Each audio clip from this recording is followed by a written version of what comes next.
Hi friends, నేను మీ చిన్ని. ఈరోజు మనం చాలా హెల్తీ అయిన అది కూడా డ్రై ఫ్రూట్స్ లడ్డు అయితే చేసుకోబోతున్నాం. ఇది చాలా హెల్తీ. ఇది మన స్టైల్లో ఎలా రెడీ చేసుకోబోతున్నాం ఏంటి అనేది మొత్తం చూసేసి మీరు కూడా ట్రై చేసేయండి. ఈ పాన్ పెట్టుకొని దీంట్లోకి నెయ్యి అయితే వేసుకుంటున్నాం. ఈ నెయ్యి వేసుకున్న తర్వాత నెయ్యి వేడెక్కిన తర్వాత ఇప్పుడు దీంట్లోకి ఒక 50 గ్రాములు బాదం పప్పు అయితే వేస్తున్నాం.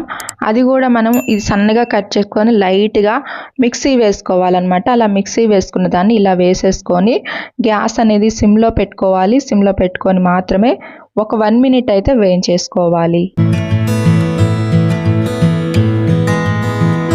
ఇప్పుడు దీంట్లోకి ఒక 150 గ్రాములు జీడిపప్పు కూడా వేసుకుంటున్నాం. ఇది కూడా సన్నగా కట్ చేసుకోవాలి.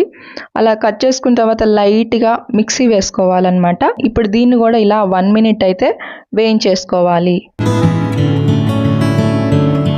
ఇలా వేయించుకున్న తర్వాత ఇప్పుడు